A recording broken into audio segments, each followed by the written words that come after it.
चलिए, आज का हमारा टॉपिक है संविधान संशोधन। देखिए, टॉपिक नेम देखिए पहले, संविधान संशोधन, कॉन्स्टिट्यूशन अमेंडमेंट। देखिए, इसके पहले वाले वीडियो में मैंने जो है प्रस्तावना प्रियम्बल पढ़ाया है। क्योंकि जिन्होंने उसको ना देखा हो तो ज़रूर देख लें, क्योंकि टू कंटिन्यू में अगर आप आएंगे तो बात अच्छे से समझ में आएगी कि एक्चुअल में हमें तैयारी कैसे करना है। देखिए, मैंने कहा था कि पॉलिटी तैयार करने के लिए एक रेफरेंस बुक जो हमें लेना है वो लक्ष्मीकांत है ना। चूँकि इस किताब को हमें आधार बनाना है, नोट्स बनाने हैं, फिर दुनिया भर की आप मटेरियल पढ़ सकते हैं जब इसको अच्छे से तैयार कर लें। तो देखिए, आज हम जो है एक महत्वपूर्ण टॉपिक के रूप में जो है संविधान संशोधन पढ़ने जा रहे हैं। देखिए, ये टॉपिक जो है वो आपके प्री के सिलेबस में है ना, जो नया आपका जो प्री का सिलेबस है जो 2020 में बदला है, जो 21 के लिए भी है 22 के लिए भी है। तो प्री के सिलेबस में यूनिट 6 जहाँ भारतीय शासन एवं राजनीति दिया है, तो वहाँ ये टॉपिक दिया हुआ है। देखिए, सीधी सी बात है कि इस टॉपिक से प्री में प्रश्न पूछे जाने हैं। चूँकि हम एक साथ देख रहे हैं, प्री और मेंस दोनों एक साथ देख रहे हैं, और मेंस की जब हम बात करते हैं तो second paper part a unit 1 में भी ये टॉपिक दिया हुआ है। देखिए, इस तरीके से ये टॉपिक आपका जो है प्री से भी रिलेट कर रहा है, मेंस से भी रिलेट कर रहा है। यानी प्री में भी प्रश्न पूछे जाएंगे और मेंस में भी प्रश्न पूछे जाएंगे। देखिए, अब हम चूंकि संविधान संशोधन में क्या पढ़ेंगे, है ना,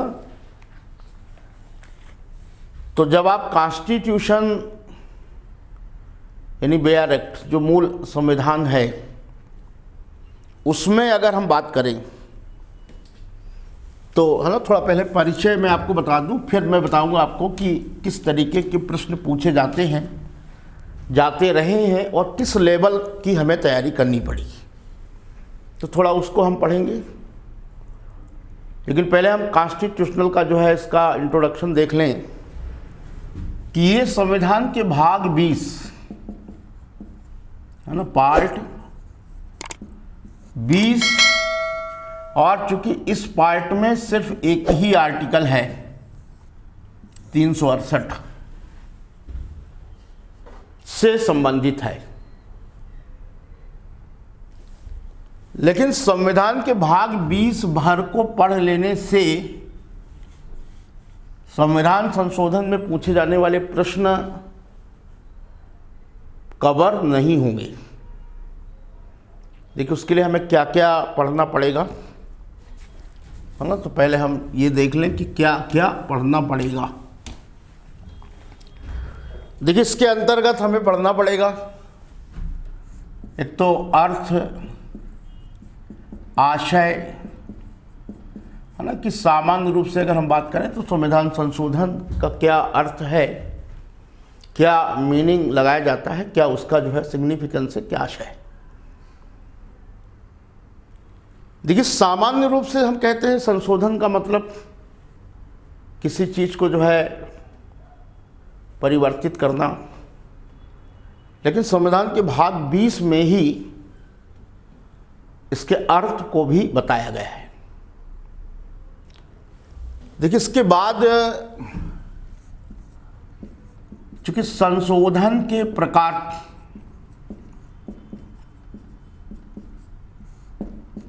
इंडियन कॉन्स्टिट्यूशन में संशोधन कितने प्रकार से हो सकते हैं, ये बात भी हमें देखना पड़ेगा। और चूंकि जब हम ये बात देखेंगे तो एक बात तो हमें यहाँ समझ में आएगी कि बिना 368 के एक संशोधन होता है जिसको हम सामान्य बहुमत से संशोधन कहते हैं, और दूसरा जो संशोधन होता है तो 368 वाला संशोधन होता है।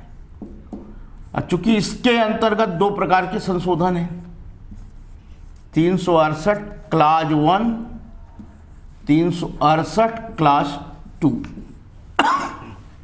देखिए जो कोष्टक है ना, इसको जो है मैथ में कोष्टक कहते हैं और कानून में क्लाज कहते हैं, और हिंदी में इसको क्लाज को परंतुक कहते हैं। परंतुक है ना, परंतुक कहें, इंग्लिश में क्लाज कहें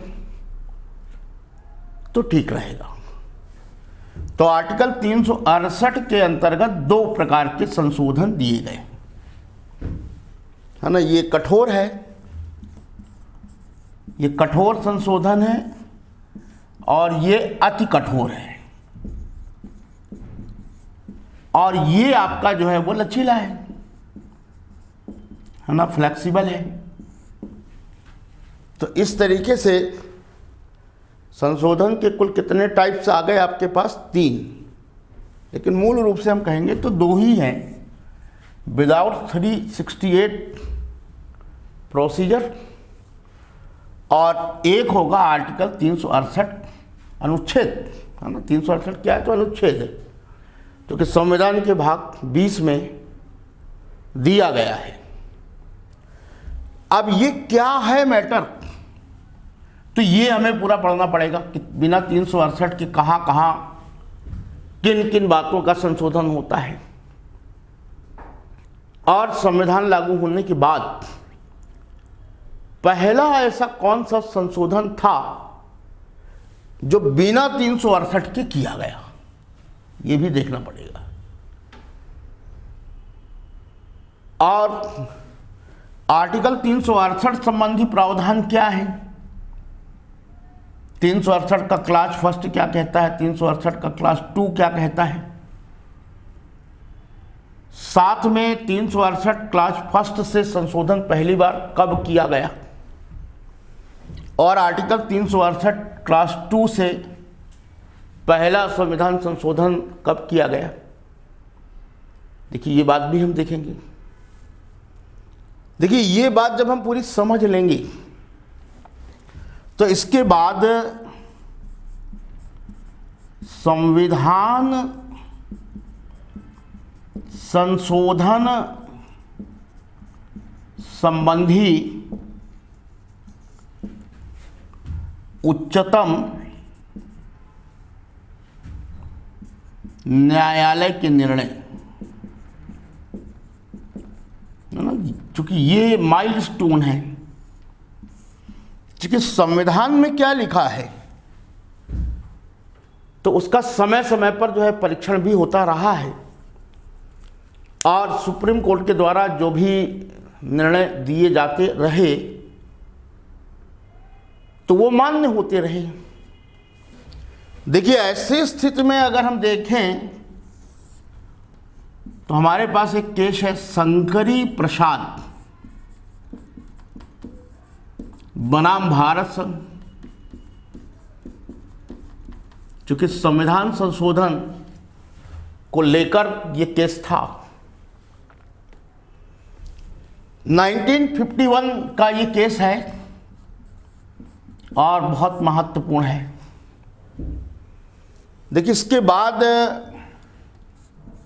दूसरा केस आया सज्जन कुमार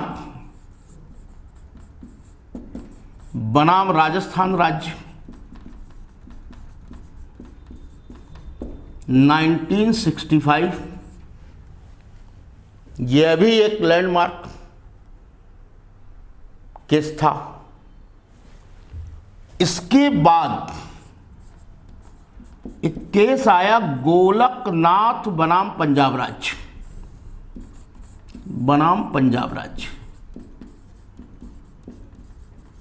ये 1967 का केस था और चूंकि ये सबसे ज़्यादा चर्चित केस था, देखिए कारण क्या था। कारण ये था कि सुप्रीम कोर्ट ने शंकरी प्रसाद में जो निर्णय दिया था उसी निर्णय को सज्जन कुमार के मामले में भी दिया। इन नया कुछ नहीं हुआ। लेकिन जब गोलकनाथ का मामला उच्चतम न्यायालय के द्वारा सुना जा रहा था, तो गोलकनाथ के मामले में जब निर्णय कोर्ट ने दिया तो उसने पीछे शंकरी प्रसाद और सज्जन कुमार में जो निर्णय दिया था उसको उलट दिया, बदल दिया। तो सरकार सत्ते में आ गई, इंदिरा गांधी की सरकार थी और चारों तरफ जो है शून्यता की स्थिति आ गई। सरकार जो है किंग कर्तव्य विमूढ़ स्थिति में आ गई। करना क्या है, अभी हम जिक्र करेंगे कि मामला क्या था। उसके लिए सरकार ने जो है कुछ समय बाद संविधान संशोधन किया। फिर उसके बाद एक केस और आया जिसको हम केशवानंद भारती बनाम केरल राज्य के नाम से जानते हैं। देखिए ये 1973 में आया हुआ केस है और चूंकि इस केस ने एक ऐसा निर्णय दिया, देखिए साहब मैं बता दूं कि हालांकि जो पिटिशनर थे केशवानंद भारती है ना, जो कि बहुत बड़े मठ के अधिपति थे, मठाधीश थे, वो हार गए थे केस।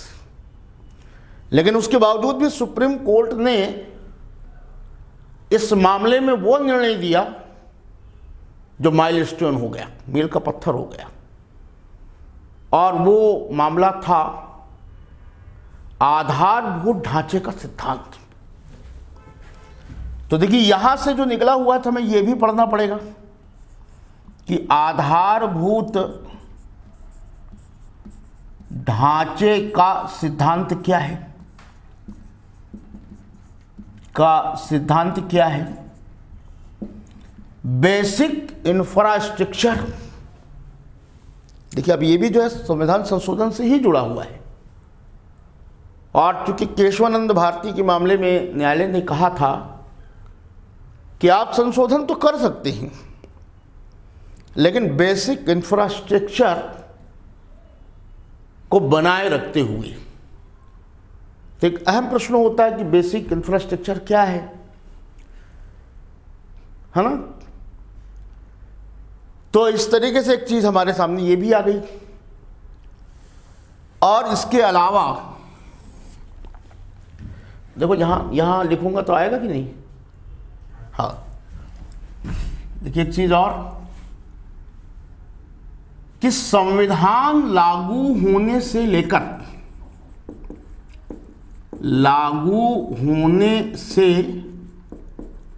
लेकर वर्तमान तक किए गए संविधान संशोधन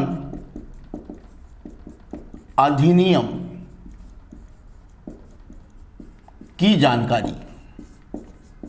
ठीक है, अब उसका बेसिक कारण ये है कि पहले ये सब इतना लंबा नहीं पढ़ना पड़ता था, लेकिन जब प्री के सिलेबस में उन्होंने स्पष्ट रूप से लिख दिया है, मेंस में लिख दिया है, तो स्वाभाविक है कि हमें जो है बहुत गंभीरता से डेप्थ में जाके पढ़ना पड़ेगा।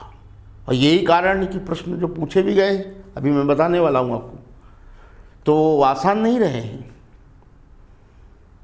वो कठिन रहे हैं।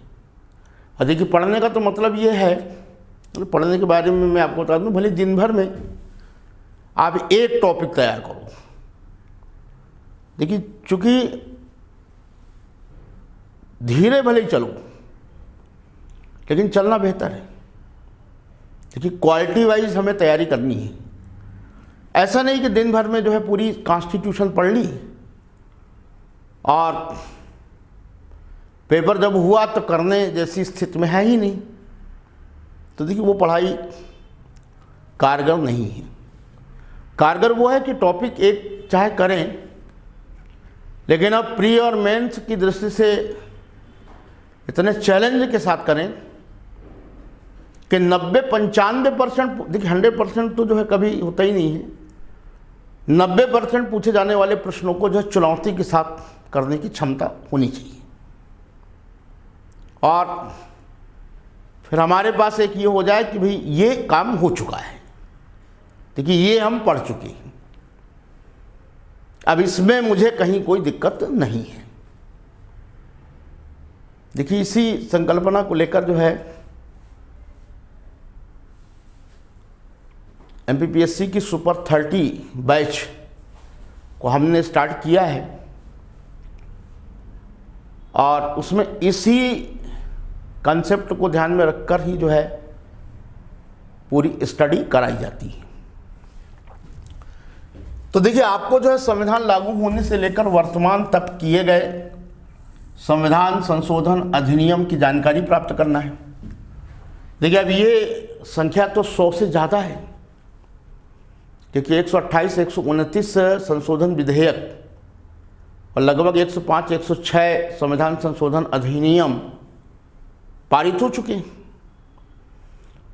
देखिए, अब उनके बारे में आपको शॉर्ट जानकारी तो प्राप्त करनी पड़ेगी, लेकिन उसमें से कुछ महत्वपूर्ण है, लैंडमार्क है, जिन पर आपको जो है गंभीरता के साथ जानकारी प्राप्त करनी पड़ेगी, ये बात भी है।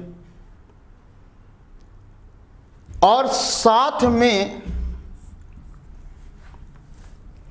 संविधान संशोधन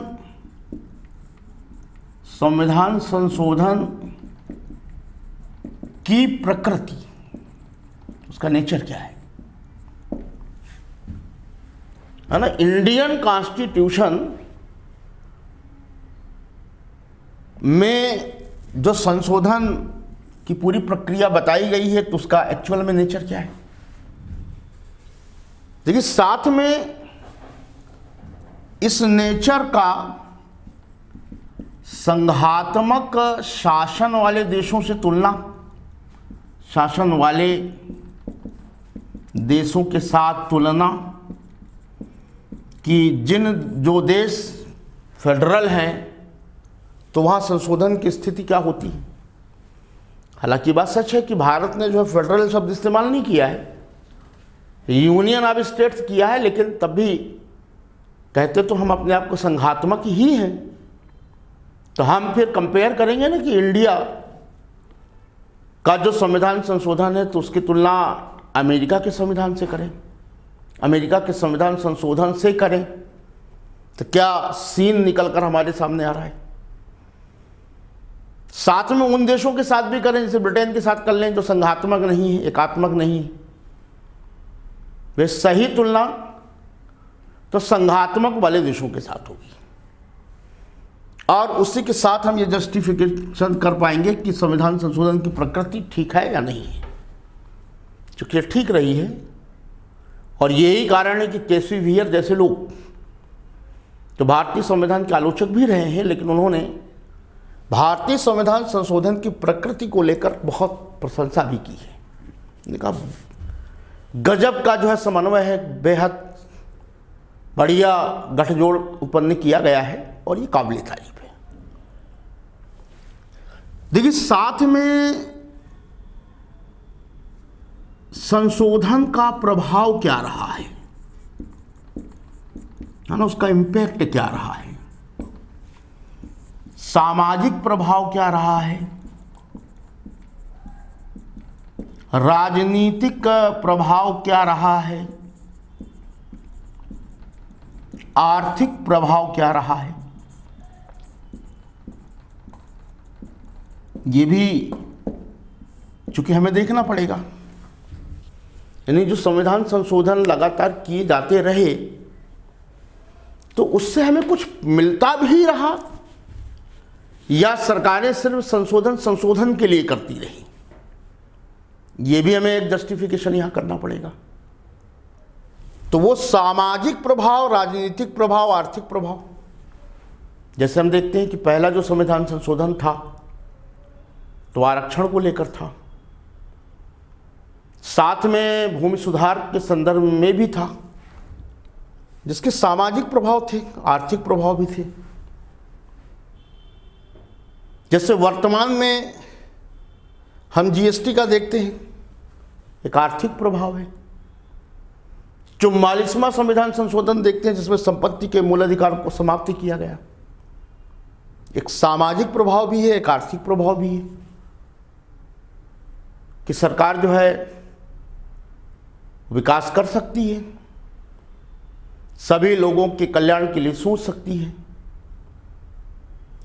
लेकिन जहां एक तरफ ये हमें सकारात्मक प्रभाव दिखाई पड़ते कि पॉजिटिव प्रभाव है, तो वहीं आप कहें तो नकारात्मक प्रभाव, निगेटिव प्रभाव कहें या सीमाएं कहें, लिमिटेशंस कहें या आलोचना कहें, कमियां कहें, क्योंकि कई बार ऐसा प्रश्न आ जाता है आलोचनात्मक परीक्षण कीजिए या सीमाएं लिखिए, है ना। क्या है, परीक्षक कई टर्न से पूछता है। अब उनने पूछा ही नहीं संविधान संशोधन की कहानी लिखो, भारतीय संविधान संशोधन की सीमाओं का उल्लेख कीजिए। हालांकि थोड़ा सा 1-2 लाइन में हमें संविधान संशोधन क्या है उसका भी थोड़ा मसाला बताना पड़ेगा, लेकिन हमारा फोकस कहाँ होगा, क्वेश्चन चूंकि लिमिटेशन पर है, सीमाओं पर है, कमियों पर है, तो हमें यही बात ज़्यादा लिखनी पड़ेगी। देखिए, इतनी चीज, इतने टॉपिक हमें संविधान संशोधन पर पढ़ना है। देखिए, पढ़ने से पहले अब पूछे गए प्रश्नों पर भी एक प्रकाश डाल लें।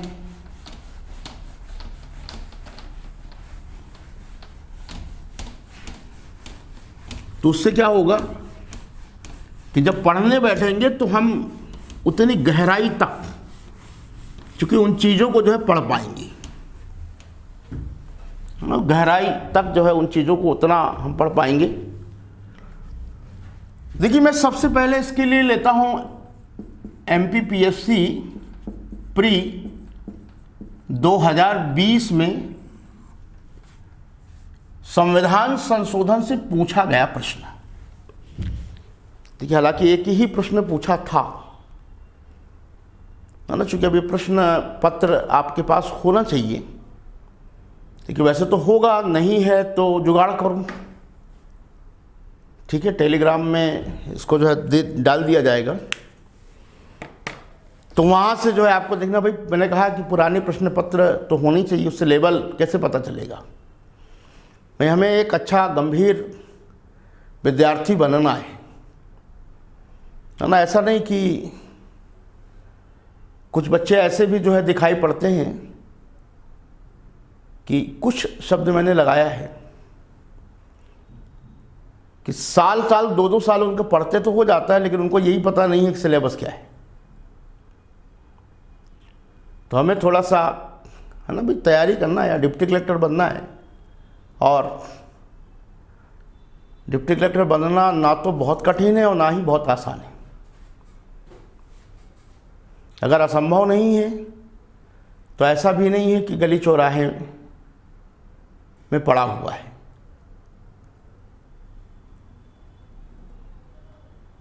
और गंभीर स्टूडेंट कभी कोई पसंद नहीं करता है। देखिए, क्वेश्चन एक ही पूछा गया था, प्रश्न पूछा गया, मैं पढ़ के आपको सुना रहा हूं, है ना, चूंकि अब लिखना पूरा लंबा हो जाएगा तो पढ़ के सुन लें। भारत के संविधान के अनुच्छेद 368 के संबंध में कौन सा कथन सही है? देखिए, 2 कथन उनके द्वारा दिए गए। पहला कथन उन्होंने दिया कि 24वें संविधान संशोधन अधिनियम 1971 के द्वारा अनुच्छेद 368 संशोधित किया गया था। अब आपको देखना है, बताना है कि सही है या नहीं है। 24वें संविधान संशोधन अधिनियम 1971 के द्वारा अनुच्छेद 368 संशोधित किया गया था। वहीं दूसरा कथन जो था 101वें यानी 101 वे संविधान संशोधन अधिनियम 2016 के द्वारा अनुच्छेद 368 संशोधित किया गया था। देखिए, इसके बारे में हमें देखना है गलत है या नहीं है, और फिर उसके बाद जो है कूट का चयन करना था। ए विकल्प में लिखा था कि पहला सही है, दूसरा गलत है। बी में लिखा था पहला गलत है, दूसरा सही है। सी में लिखा था पहला दूसरा दोनों सही हैं और पहला और दूसरा दोनों गलत है।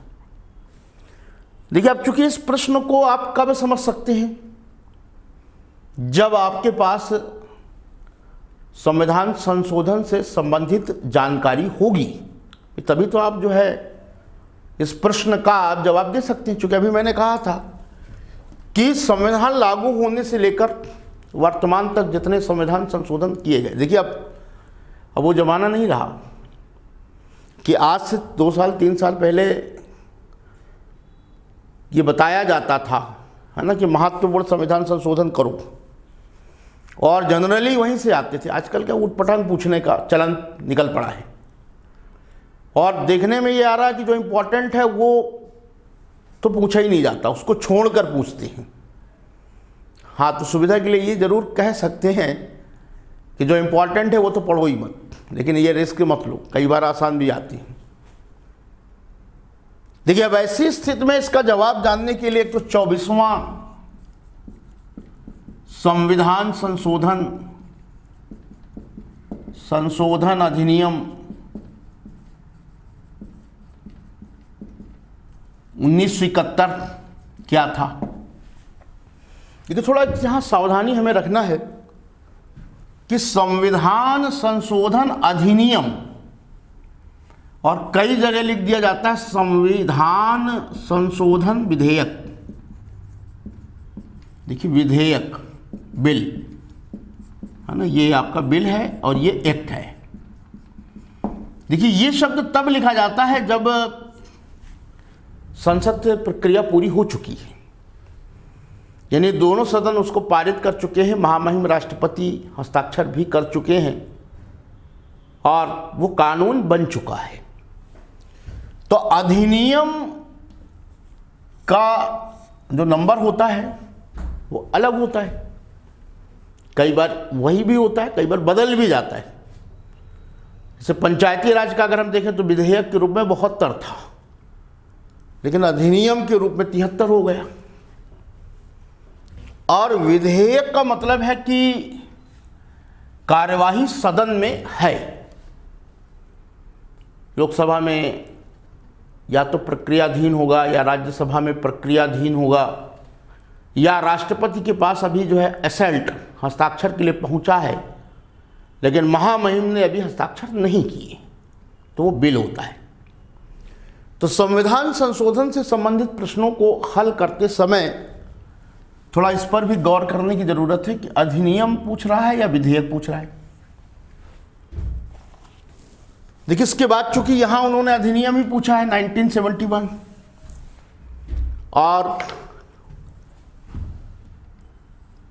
देखिए 24वां संविधान संशोधन अधिनियम 1971 चूंकि इंदिरा गांधी के शासनकाल में किया गया। क्यों किया गया? अभी हमने कहा था गोलकनाथ का जो केस था, और उसमें उच्चतम न्यायालय ने निर्णय दिया था कि संसद को मूल अधिकारों में संशोधन करने का राइट्स नहीं है। तो इससे जो है प्रधानमंत्री इंदिरा गांधी तिलमिला गई थी, और उन्होंने 24वां संविधान संशोधन अधिनियम पारित करवाया और उसमें प्रावधान किया गया कि संसद संविधान के सभी भागों में संशोधन कर सकती है, और साथ में संविधान के भाग 20 का टाइटल भी बदला गया है ना। चूंकि पहले टाइटल जो हुआ करती थी वो सिर्फ संविधान संशोधन की प्रक्रिया होती थी, तो आर्टिकल 368 में भी बदलाव आया, और इसी संशोधन से महामहिम राष्ट्रपति साइन करने के लिए भी बाध्य कर दिए गए। देखिए इस तरीके का, तो सीधी सी बात है कि 24वें संविधान संशोधन से आर्टिकल 368 में बदलाव लाए गए। और चूंकि इसका परीक्षण आगे चलकर जो केशवानंद भारती के मामले में हुआ था, जहां न्यायालय ने इसको आंशिक सही माना, आंशिक गलत माना था। और रही बात अब दूसरे की 101वां संविधान संशोधन अधिनियम 2016, चूंकि जीएसटी से संबंधित है, जीएसटी से संबंधित है, और इससे जो है 368 में संशोधन हुआ ही नहीं है। चूंकि उसने यही कहा कि अनुच्छेद 368 संशोधित किया गया, तो गलत है। यानी इसका सही जवाब जो था, पहला तो सही है, दूसरा गलत है। देखिए अब इतनी जब बात आपको पता होगी तब आप जो है प्रश्न का जवाब दे पाएंगे। तो 2020 में प्री में पूछा गया ये प्रश्न था। देखिए अब इसके बाद हम देखते हैं कि 2021 के लगातार आ रहा है, चूंकि टॉपिक दिया हुआ है। 2021 में भी उसने प्रश्न पूछा, और देखिए प्रश्न क्या है, सुन लीजिए गंभीरता से। निम्नलिखित में से कौन सा संविधान संशोधन पहला संवैधानिक संशोधन था जिसे संविधान के अनुच्छेद 368 क्लास 2 के परंतु की अपेक्षाओं के अनुरूप राज्य विधान मंडलों द्वारा अनुसमर्थित किया गया। यानी कहने का मतलब वो क्या पूछ रहा है, वो पूछ रहा है कि पहला उस संविधान संशोधन का नाम बताइए जो आर्टिकल 368 क्लास 2 के अंतर्गत किया गया था। और उसने ऑप्शन दिए, उसने ए में ऑप्शन दिया, पहला प्रथम 1951, द्वितीय 1952, तृतीय 1954 और चतुर्थ 1954। देखिए अब जब तक आपको जो है संविधान संशोधनों की जानकारी नहीं होगी, और वो भी गंभीरतापूर्वक, आप जवाब नहीं दे पाएंगे। क्योंकि वो दिन गए जब हम सिर्फ ये कह लेते हैं पहला संविधान संशोधन कब हुआ, क्या जोड़ा गया, है ना। थोड़ा डेप्थ में जाना पड़ेगा।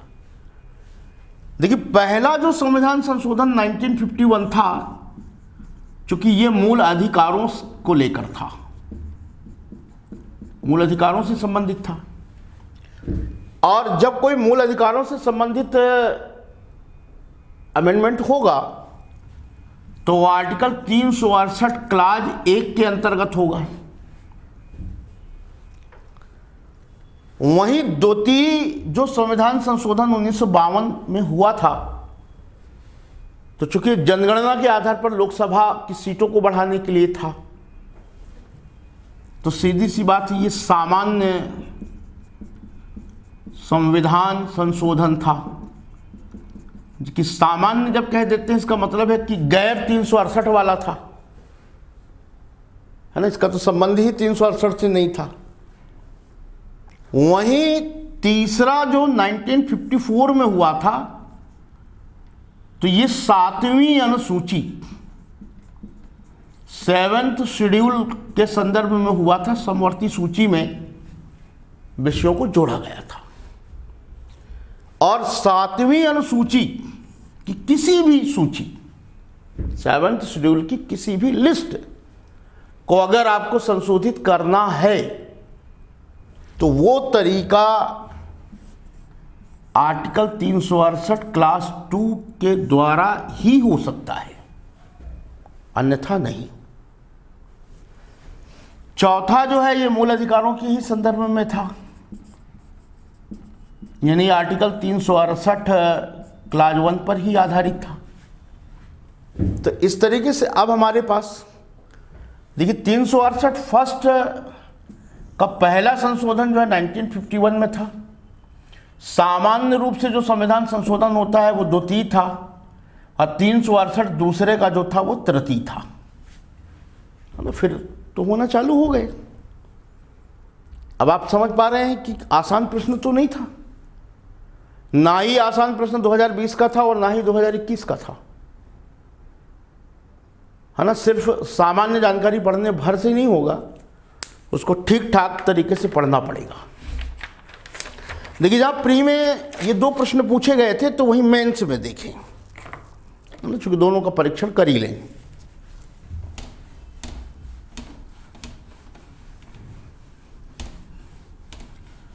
देखिए अब मेंस में अगर हम जब देखते हैं तो चूंकि सिलेबस बदलने के बाद एक ही मेंस हुई है 2020, और अफसोस कि अभी 2020 में चूंकि इससे कुछ भी नहीं पूछा गया, लेकिन पिछले सिलेबस में भी ये पोर्शन था, तो वहां तो जरूर ही प्रश्न पूछे गए थे। उससे एक आइडिया तो हमारे सामने लग ही जाता है कि क्या पूछा जा सकता है।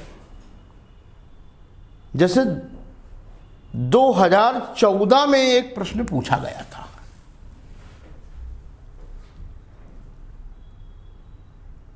नहीं 2020 में पूछा गया, राइट। देखिए 2020 में भी पूछा गया, और 2020 में जो है 5 मार्क्स में पूछा उसने, है ना, 5 मार्क्स में उसने पूछा। और क्या प्रश्न पूछा? संवैधानिक, देखिए मेंस का लिख देता हूं, संवैधानिक संशोधनों के माध्यम से, संशोधनों के माध्यम से सामाजिक और आर्थिक, सामाजिक और आर्थिक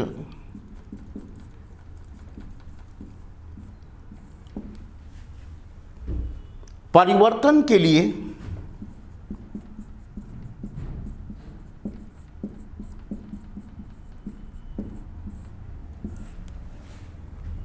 उठाए गए कदमों को लिखिए, उठाए गए कदमों को लिखिए।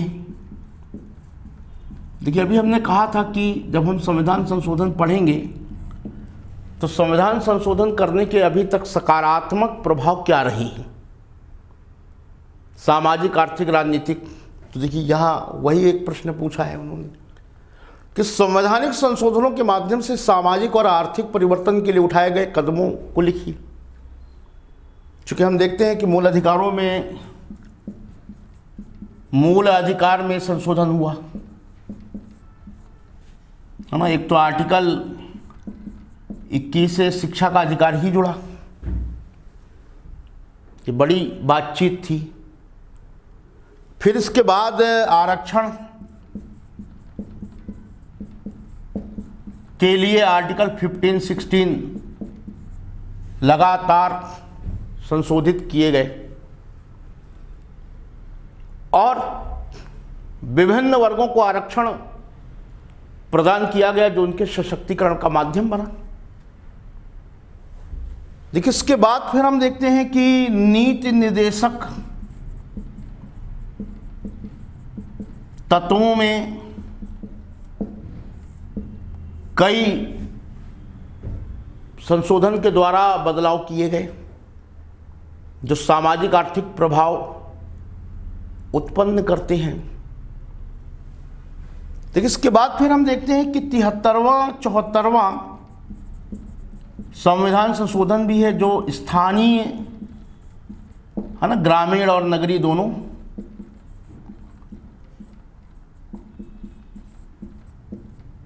में कमज़ोर वर्ग के बारे में प्रावधान करते हैं, लोगों की सत्ता की बातचीत करते हैं, डिसेंट्रलाइजेशन लाते हैं। तो देखिए, इससे हमें पता चलता है कि जो संशोधन हुए तो उनका व्यापक सामाजिक आर्थिक महत्व रहा है ना। देखिए 5 मार्क्स में यानी आपको जो 50 शब्द की लिमिट को ध्यान में रखते हुए जो है टू फैक्ट के साथ बात करना पड़ेगा। देखिए वहीं 2014 में 3 मार्क्स का एक प्रश्न पूछा गया था और प्रश्न था संविधान के 92वें संविधान संशोधन द्वारा क्या प्रावधान किया गया है। ये सीधे डायरेक्ट प्रश्न है, जो कि हम जानते हैं कि 92वें संविधान संशोधन से 8वीं अनुसूची के अंतर्गत 4 भाषाएं जो है जोड़ी गई थी। हम 4 भाषाओं के नाम लिख देंगे। देखिए वहीं 2014 में ही जो है एक 15 मार्क्स यानी 300 शब्द के लिए भी एक प्रश्न पूछा गया था कि भारतीय संविधान के अनुच्छेद 368 का आलोचनात्मक परीक्षण कीजिए। देखिए अब यहां पर जो है आपको देखिए भारतीय संविधान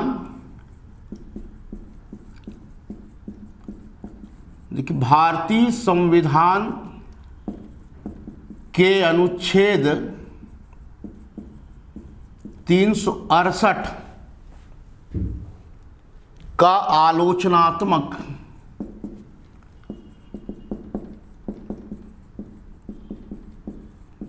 परीक्षण कीजिए।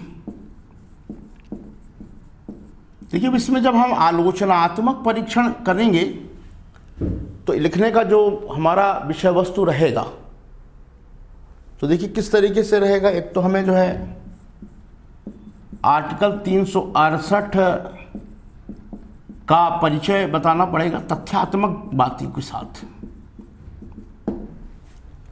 फिर जब हम टेस्ट लगाने जाएंगे, परीक्षण करने जाएंगे तो 2 चीज़ें निकल कर सामने आएंगी। कुछ सकारात्मक बातें भी निकल आएंगी। सकारात्मक का मतलब है कि आर्टिकल 368 के थ्रू एक तो संविधान को जीवंत रखा गया है। आप कल्पना कीजिए कि अनुच्छेद 368 अगर ना होता तो हमारा संविधान जो है कब का जड़ हो चुका होता, और हो सकता है कि अभी तक जो है नए संविधान बनाने की बात आ जाती या बन के लग भी गया होता। क्योंकि दुनिया के कई ऐसे देश हैं जहां कुछ कुछ समय में ही जो है संविधान बदले गए, लेकिन हम 70 साल हो गए हमें, और हमारा संविधान उतना ही जो है यंग आज भी है जितना 1950 में था। तो इसका श्रेय आर्टिकल 368 को ही जाता है। उसके माध्यम से हम देख रहे हैं कि सरकारों के दायित्व बढ़ाए गए, सामाजिक आर्थिक प्रभाव लाए गए। लेकिन वही कुछ नकारात्मक कुछ लिमिटेशन भी हैं कि संसद केंद्र सरकार का जो व्यवहार है वो तानाशाही टाइप का है कि राज्यों की परवाह किए बिना जो मन आता है, जो उनके फायदे के लिए होता है, वो कर बैठते हैं। तो देखिए इस तरीके से इस प्रश्न का उत्तर लिखा जाएगा। आप चूंकि अगर मान लीजिए आना होगा तो 200 वर्ड्स में आएगा। देखिए ऐसी स्थिति में हमें 368 का एक परिचय बनाना है, फिर इसी का जो है एक शॉर्टली जो है एक रेखा चित्र बनाना है, फिर उसके बाद आलोचनात्मक परीक्षण का भी जो है एक रेखा चित्र बनाना है, और उससे संबंधित बातों को देने के बाद कुछ थोड़ी सी डिटेल लिखना, और लास्ट में जब आलोचनात्मक परीक्षण जैसी बात आए तो लास्ट में निष्कर्ष लिखना, वो भी सदा हुआ। क्योंकि 200 वर्ड्स में आप बहुत ज़्यादा लंबा निष्कर्ष नहीं लिख सकते हैं, 2-3 लाइन पर्याप्त होगी। देखिए बाकी प्रश्नों में तो अब निष्कर्ष लिखने की ज़्यादा आवश्यकता भी नहीं बची है, लेकिन मूल्यांकन या इस तरीके का अगर प्रश्न आता है तो थोड़ा सा वो निष्कर्ष की जो है डिमांड करने लगता है कि उसको लेकर जो है आप क्या जो है बताना चाहते हैं। तो देखिए ये थी इसकी जो है आज तक मिलाकर जो है प्रकृति के बारे में, और देखिए मैंने आसपास इस लेक्चर में आपको 3 बातें जो है बता दी एक तो ये कि टॉपिक जो संविधान संशोधन है, तो उसमें प्री और मेंस में दोनों में पूछे जाने वाले प्रश्न हैं। हमने 1950 में संविधान पढ़ना है और 100 से अधिक तो आशय हमें जानना है, आर्टिकल 368 के बारे में हमें जानना है, लेकिन वह एक अच्छी बात थी, हमें उसके टाइप्स के बारे में जानना है, बारे में हमारे प्रधानमंत्री जवाहरलाल नेहरू ने कहा था कितने प्रकार से हम समय के साथ किए जा चुके हैं। हम संविधान को जड़ नहीं बनाना चाहते हैं, हमें जानना है, लचीली रखनी पड़ेगी। संविधान संशोधन को लेकर जो महत्वपूर्ण प्रावधान है जहां सरकार खिलवाड़ कर सकती है, सुप्रीम कोर्ट के द्वारा कौन कौन से देखिए 7 महत्वपूर्ण निर्णय दिए गए हैं। इंट्रो में बताया गया कि संविधान के भाग भी हमें अनुच्छेद 368 में संसद साथ संविधान उसकी व्यवस्था में 1951 में चूंकि पहला संविधान संशोधन हुआ, वर्तमान तक कितने संविधान संशोधन हुए संदर्भ में, तो उसकी भी एक लिस्ट हमें पता, 4 केस भी आए और केशवानंद भारती के मामले में अगर वर्तमान में कोई प्रक्रिया सिद्धांत विधेयक है तो उसकी भी जानकारी होनी चाहिए। लेकिन इसके बाद इसमें संशोधन की प्रक्रिया के बारे में बताया गया है कि संविधान का प्रभाव होता किस तरीके से है। देखिए ये आज मैंने इस पर डिस्कस समझाने की कोशिश की गई है। देखिए लक्ष्मीकांत के बाद संशोधन के प्रकार पर भी जो है प्रकाश डाला गया है। तो देखिए उन्होंने साथ में पहले तो वो बातें भी बताई गई है कि कब साधारण बहुमत द्वारा संशोधन और जो परिचय बताया उन्होंने बताया कि हमारी कब विशेष बहुमत राज्यों की स्वीकृत द्वारा संशोधन होता है।